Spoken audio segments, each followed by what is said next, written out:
बिस्मिल्लाहिर्रहमानिर्रहीम। आज दिन की 3 बड़ी खबरें लेकर आपकी खिदमत में हाज़िर हूँ। आप लोगों को बताता चलूँ कि इमरान खान के ख़िलाफ़ जो तोशाखाना केस चल रहा है, इसके हवाले से अदालत से एक बड़ी खबर आई है जो आप लोगों को पढ़कर सुनाऊँगा। तहरीक लब्बैक पाकिस्तान के हवाले से अदालत से 2 बड़ी खबरें आई हैं और दोनों खबरें तहरीक लब्बैक पाकिस्तान के लिए बहुत अच्छी हैं, वो भी आप लोगों को पढ़कर सुनाऊँगा। इसके अलावा तहरीक-ए-इंसाफ़ के लिए एक अदालत से अच्छी खबर आई है, वो भी आप लोगों को पढ़कर सुनाऊँगा।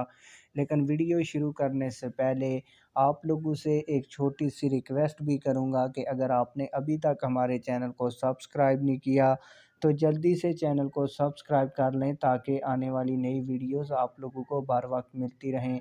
तहरीक लब्बैक पाकिस्तान के हवाले से एक सुप्रीम कोर्ट से बड़ी खबर आई है और दूसरी खबर लाहौर हाई कोर्ट से आई है। वो दोनों मैं आप लोगों को पढ़कर सुना देता हूँ। इसके बाद आपको इमरान खान के हवाले से जो अदालत से बड़ी खबर आई है वो आपको सुनाऊँगा। इसके अलावा तीसरी जो बड़ी खबर है पाकिस्तान तहरीक-ए-इंसाफ़ के हवाले से अदालत से जो अच्छी खबर आई है वो आपको पढ़कर सुनाऊँगा। आप लोगों को बताता चलूँ कि तहरीक लब्बैक पाकिस्तान के गाज़ी उमर रज़ा रिज़वी जिन्हें 2 साल की कैद के आर्डर हुए थे, आज उनकी ज़मानत हो गई है और अभी-अभी उनको नारोवाल जेल से रिहा भी कर दिया गया है। इसके अलावा तहरीक लब्बैक पाकिस्तान के हवाले से एक और अच्छी खबर सुप्रीम कोर्ट ऑफ पाकिस्तान से आई है।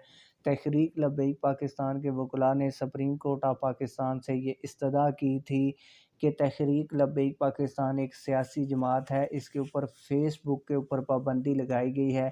फ़ेसबुक के ऊपर अगर टीएलपी का नाम लिखा जाए, अल्लामा खादिम रिज़वी का नाम लिखा जाए, साद रिज़वी की तस्वीर अपलोड की जाए तो फ़ेसबुक फ़ौरन आईडी बैन कर देता है।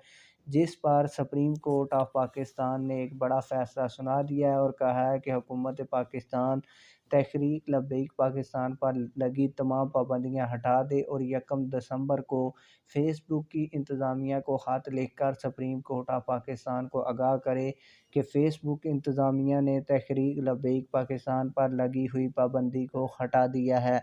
आप लोगों को बताता चलूँ कि तोशाखाना केस के हवाले से जो इलेक्शन कमीशन ऑफ पाकिस्तान ने इमरान खान के खिलाफ फ़ैसला सुनाया था और इमरान खान को नाअहल किया था, आज एक शहरी की जानिब से इस फ़ैसले को कलअदम करार देने के लिए लाहौर हाई कोर्ट से रुजू किया। लाहौर हाई कोर्ट ने ये केस समाअत के लिए मुकर्रर कर लिया है और 3 रुकनी बेंच लाहौर हाई कोर्ट का इस केस की समाअत करेगा। आप लोगों को बताता चलूँ कि 25 मई को इमरान खान और पाकिस्तान तहरीक-ए-इंसाफ़ ने जो लॉन्ग मार्च किया था, इस लॉन्ग मार्च में दफ़ा 144 की खिलाफ वर्जी का केस थाना कोहिसार में दर्ज किया गया था और पीटीआई के 6 बड़े रहनुमाओं को इस केस के अंदर नामज़द किया गया था। आज इंसदाद-ए दहशतगर्दी अदालत ने पाकिस्तान तहरीक-ए-इंसाफ़ के 6 बड़े रहनुमाओं की इस केस में ज़मानत मंजूर कर ली है,